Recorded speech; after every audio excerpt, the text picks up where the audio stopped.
Hello guys, welcome to the your YouTube channel DS creator. कैसे हैं मेरे प्यारे दोस्तों? बढ़िया। सुबह की बज चुकी है 11 बज चुकी है और आज से अभी से अपन भी हमारे जैसे ब्लॉगिंग आइडल है या ब्लॉगिंग महारथी जिसको कह सकते हैं सौरभ भाई की तरह अपन भी कोशिश कर रहे हैं कि रोज़ाना मैं आपको डेली ब्लॉग दे सकूं, क्योंकि मोटो ब्लॉगिंग रोज़ अपन बाइक पे नहीं जा सकते या रोज़ बाइक के लिए कंटेंट ला सकते हैं, परंतु प्रॉपरली अगर अपन बाइकर हो तो अपन वो वाला कंटेंट ला सकते हैं कि रोज़ाना मेरे को सिर्फ बाइक से ही काम है, मेरी सारी इनकम ऑफ सोर्स बाइक से ही है, तभी अपन बाइक का कंटेंट ला सकते हैं। तो अभी मैं सोच रहा हूँ या मैंने डिसाइड किया है कि अपन अब डेली व्लॉग भी लाएंगे, जैसे अपना सौरभ भाई लाते हैं वैसे ही अपन भी कोशिश करेंगे कि अपन अपने जीवन के कुछ ऐसे पल होते हैं जिनको मैं आपके साथ शेयर कर सकता हूँ, तो वही चीज़ अपन भी करेंगे। तो बस दुआ यही है ऊपर वाले से कि प्रभु मेरी ये जो बात है आप लोगों के समझ में आ जाए या मेरा वीडियो आप लोगों को पसंद आ जाए। तो अपन ये नहीं कहते कि अपन को सौरभ जोशी बनना है, पर उनका 10% भी अगर बन गए या उनका 10% भी अपना व्लॉग आपको पसंद आ गया तो अपनी नैया पार हो जाएगी। तो चलिए दोस्तों, शुरुआत करते हैं आज के इस शानदार फर्स्ट डेली व्लॉग की। ठीक है गाइज, अभी अपन ऑफिस जाने के लिए रेडी हो चुके हैं और अभी थोड़ी देर में अपन ऑफिस के लिए निकलेंगे। ऑफिस जाने के बाद में क्या क्या मैं करता हूँ, कैसे करता हूँ, उन सब के बारे में आपसे डिटेल में बात करेंगे। अगर फर्स्ट वीडियो में कुछ गलती हो जाए तो भाई मेरे कान पकड़ रहा हूँ, माफ़ी मांग रहा हूँ। और मैंने इस वीडियो में सौरभ दा को भी टैग किया हुआ है, उनको टैग करूँगा और उनके जो सब्सक्राइबर हैं या उनके जो फॉलोवर है, अगर उनको कुछ गलत लगे तो भाई प्लीज़ माफ़ कर देना यार। पहला वीडियो है, व्लॉगिंग नहीं आती है, मोटो व्लॉगिंग राइडिंग करना आता है पर व्लॉगिंग नहीं आती है, सीख रहा हूँ, कुछ गलती हो जाए तो माफ़ करना। तो चलिए निकलते हैं फिर अभी अपन ऑफिस के लिए और फिर आपसे मिलते हैं। एक बात कहना भूल गया था, मेरे नॉर्मल जो व्लॉग होते हैं उसमें काफ़ी लोग मुझे कमेंट करते हैं या इंस्टाग्राम पे मैसेज करते हैं कि आप ये टीका क्यों लगाते हैं। देखिए ऐसा है कि ये जो टीका है केसर का टीका है और ये देखो जीवन में सबसे बड़ी चीज़, तो मैं एक ब्राह्मण हूँ, पंडित हूँ, तो हर ब्राह्मण या हर इंसान के जीवन में किसी न किसी को अपना गुरु बनाना पड़ता है अगर आपको आगे बढ़ना है तो मेरे जीवन में भी मेरे गुरु बनाए हुए हैं, उन गुरु का आशीर्वाद है। उन्होंने कहा था कि जीवन में जब तक तू केसर का टीका लगा के घर से निकलेगा जब तक तेरी कभी हार नहीं होगी।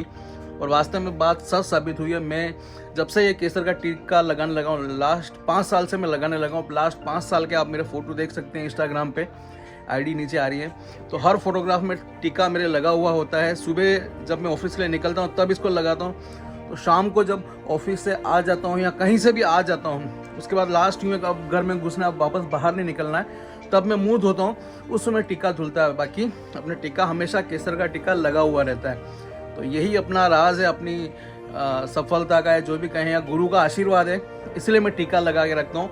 कोई दिखावा नहीं है, न ही कोई वो है कि वो हमको कुछ दिखाना, ऐसा नहीं।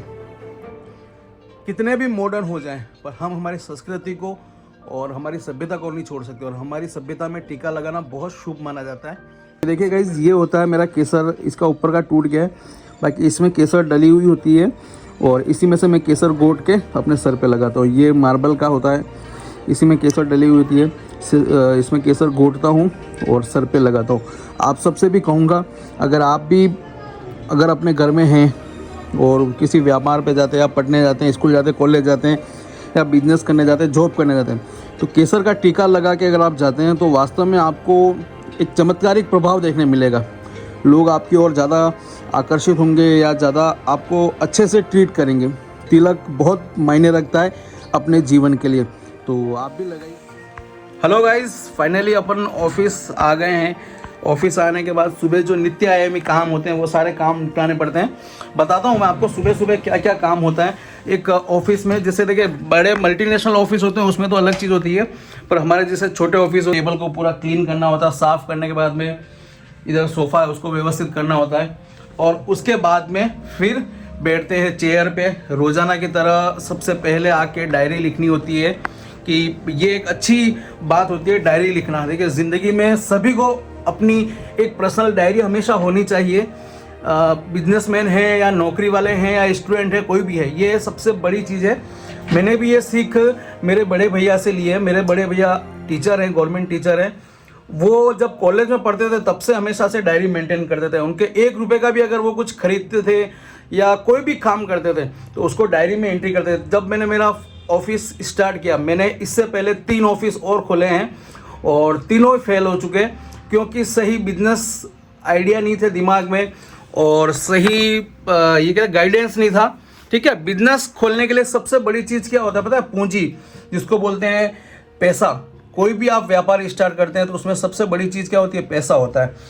एक बहुत बड़ी बात आपसे कहना चाहूँगा कि अगर आप बिजनेस स्टार्ट कर रहे हैं तो बिजनेस में क्या होता है पता है? 80% पैसा आपका खुद का लगना चाहिए, 20% पैसा आप मार्केट से उठा रहे हैं या कहीं से उधार ले रहे हैं तो चल जाएगा। 80% 90% पूंजी या पैसा आपका होना चाहिए, तभी वो बिजनेस सक्सेस हो सकता है।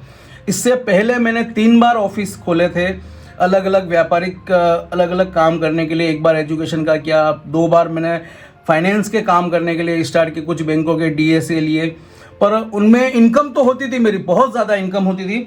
मैं लिटरली आपसे एक बात कहूँगा कि 2011-12 में जब लोग हमारे उदयपुर में एक नॉर्मल ऑफिस में एक लड़के की सैलरी होती है जो काम करता है ऑफिस बॉय या सेल्स में, 7,000 रुपये सैलरी होती है। उस समय मैं 30 से 40 हज़ार रुपये में महीने का अर्न करता था। पर एक्चुअली में होता क्या था कि मैंने जो भी बिजनेस स्टार्ट किया, वो बिजनेस कैसे स्टार्ट किया? लोगों से पैसे उधार लेकर और या कहीं से फाइनेंस लेकर फिर मैंने बिजनेस स्टार्ट किया। तो उसमें क्या होता था, उस फाइनेंस की इंस्टॉलमेंट भरने के लिए या उसका इंटरेस्ट पे करने में अपनी जो इनकम होती थी वो सारी चली जाती थी। तो इस तरीके से मैं 3 ऑफिस मैंने स्टार्ट किया, इससे पहले उसमें फेल हुआ। फिर 4th ऑफिस मैंने ये वाला स्टार्ट किया, इसमें मैंने पूरी प्लानिंग की क्योंकि उन 3 ऑफिस में जो भी मैंने गलतियाँ की उन सबसे मैं सीखता गया। पहला ऑफिस खोला, उसमें जो गलतियाँ की उससे दूसरे में मैंने इस्तेमाल किया। दूसरा ऑफिस जब स्टार्ट किया उसमें जो गलतियाँ हुई वो फिर तीसरे में किया और तीसरे में फेल हुआ। जब मैंने 4th ऑफिस ये स्टार्ट किया 2016 में, तो 2016 में जब मैंने ऑफिस स्टार्ट किया उस समय तक मैंने मार्केट की हर चीज़ को ऑब्जर्व किया कि किस तरीके से बिजनेस चलता है, कैसा होना चाहिए, मेरे पास काम क्या है।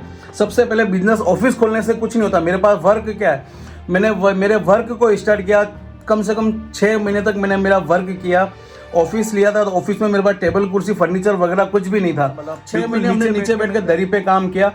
उसके बाद में फिर हमने धीरे धीरे फर्नीचर इकट्ठे किए और आज की तारीख में ऑफिस में सारा 1 नंबर A क्लास फर्नीचर है। जैसे मेरा टेबल है ना, ये मैंने 2018 में बनवाया था, उस समय 20,000 रुपये लगे थे। आज कम से कम 50,000 रुपये तो भी इतना मजबूत और इतना बड़ा टेबल नहीं बन सकता है। तो धीरे धीरे स्टार्ट किया और जब तक मुझे ये समझ में आ गया था कि भी अगर आपको व्यापार करना है तो व्यापार में 90% 80% पैसा आपका होना चाहिए, 20% पैसा फाइनेंस पे ले रहे हो तो चल जाएगा, आप सक्सेस हो जाओगे। और अगर आप ये करते हो कि 80% पैसा आप फाइनेंस पे लेते हो, 20% पैसा आपका खुद का होता है, तो आप कभी ऊपर नहीं आ पाओगे। तो मैंने ये सीखी और इससे मैंने बिजनेस स्टार्ट किया 2016 में, जुलाई में 3 जुलाई को ये बिजनेस स्टार्ट किया और आप सबकी दुआ से आज 5-6 साल हो गए, अच्छी ग्रोथ कर रहे हैं और चल रहे, दाल रोटी कमा खा रहे हैं। ठीक है, इसी बिजनेस से सब कुछ हुआ है। मेरे जो गाड़ी घोड़े आए, मेरे जो ड्रीम जो थे मेरे यूट्यूबर बनने के या बाइक लेने के, ये सारे सपने यहीं से पूरे हुए हैं। ठीक है, और आगे भी देखो क्या होता है। तो मैं आपसे वही कहना चाह रहा था कि मैं रेगुलरली ब्लॉग क्यों नहीं बनाता हूँ। रेगुलरली मोटो ब्लॉग या बाइक संबंधी ब्लॉग इसलिए नहीं बना पाता हूँ कि यार बिजनेस भी करना होता, काम भी करना पड़ता, इसी के ऊपर मेरा सब कुछ टिका हुआ है। अपनी इज्जत, मान, सम्मान, परिवार सब कुछ इसी पे टिका हुआ है। तो अपना फर्स्ट प्रायोरिटी मेरे को मेरे बिजनेस को देनी है, उसके बाद में सेकंड प्रायोरिटी मुझे मेरे फैमिली को देनी है और थर्ड प्रायोरिटी यूट्यूब और इन सब चीज़ों को देनी है। ठीक है, जब तक ये चीज़ कहें कि यूट्यूब से या सोशल मीडिया से या अपन जो भी कहें इस यूट्यूब से, मोटो व्लॉगिंग से उतनी इनकम ना आ जाए कि जितना मैं मेरे बिजनेस से कमा पा रहा हूँ। अगर एक टाइम पे ऐसा आएगा यूट्यूब की इनकम और मेरे बिजनेस की इनकम बराबर है, तब मैं बिजनेस के ऊपर थोड़ा कम ध्यान दूंगा, फुल तौर पे मतलब 100% मेरा यूट्यूब को दूंगा। ये चीज़ हो सकती है। आप लोग भी ये चीज़ ध्यान रखिए कि कभी भी कोई भी बिजनेस स्टार्ट करें, हमेशा ये चीज़ ध्यान रखिएगा, इन्वेस्टमेंट करने के लिए 80% अमाउंट आपका होना चाहिए, 20% आप मार्केट से लें या किसी बैंक से फाइनेंस लें, तभी आप सक्सेस हो पाएंगे। ठीक है, और हमारी देशी भाषा में कहा जाता है कि व्यापार जो होता है ना वो तपस्या मांगता है। ये जो चेयर है ना, ये चेयर तपस्या मांगती है। इस पे बैठ के बॉस बन के बैठने से कुछ नहीं होता है, इस पे बैठना पड़ता। कई ऐसे दिन गए हैं, कई ऐसे टाइम, कई बार ऐसा समय हुआ है जब 1 रुपया इनकम नहीं होती थी। हमारी देसी भाषा में जिसको कहते हैं फर्स्ट डे की फर्स्ट जो इनकम होती है, बोनी कहना। कई ऐसे दिन गए जिस दिन मेरे बोनी नहीं होती थी, काम दाम कुछ नहीं होता था, परंतु मैं मेरा ऑफिस छोड़ के कहीं नहीं जाता। सुबह 10 बजे ऑफिस आना है और शाम को 7 बजे तक ऑफिस में बैठना है, मतलब बैठना ही है कुछ भी करके। ये एक तपस्या होती है, इस तपस्या को तापना बहुत ज़रूरी होता है। तो गाइस अभी फ़िलहाल अपन एक बहुत अच्छा काम है उसके लिए निकलेंगे, वो सरप्राइज़ है, मैं आपको थोड़ी देर में बताता हूँ।